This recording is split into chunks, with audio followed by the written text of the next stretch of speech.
Nínú oríyìn ìfẹnumọ́ kan, òṣèré Nollywood Kemi Afolabi ṣe ìrántí ọ̀kan lára àwọn ẹlẹgbẹ́ rẹ̀ èyí tí ó ti papòdà tí orúkọ rẹ̀ ń jẹ́ Afolabi tí ó kú ní oṣù karùn-ún. Ó rántí ìbáṣepọ̀ tímọ́tímọ́ tí ó wà láàrin wọn àti àtìlẹ́yìn rẹ̀ fún iṣẹ́ rẹ̀ àti ipa tí àwọn ọ̀rọ̀ ìṣí rẹ̀ ní àwọn àkókò ìṣòro gbogbo.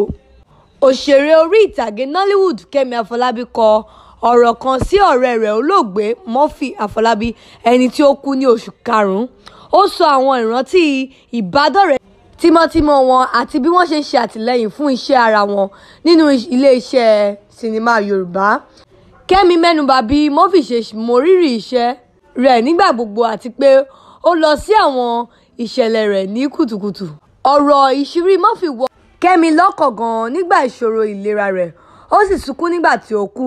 Ó rántí bí olóògbé náà ṣe máa ń kó àwọn ènìyàn jọ láti gbàdúrà fún un nígbà ìṣòro pẹ̀lú awuyewuye wọn.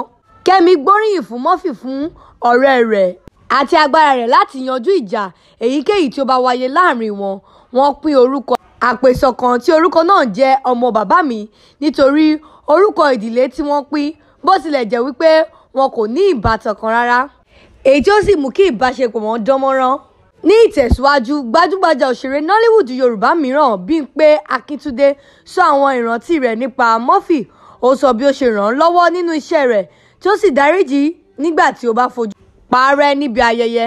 Ikú àìlóríire Murphy Afolabi ní oṣù karùn-ún lẹ́yìn ìjàmbá balùwẹ̀ kan jẹ́ àdánù ńlá fún iléeṣẹ́ eré ìdárayá ti Yorùbá, tí wọ́n sì fún ní ìdágbére tí ó dára nípasẹ̀ iléeṣẹ́ tí ó sì ṣe alábàápín sí.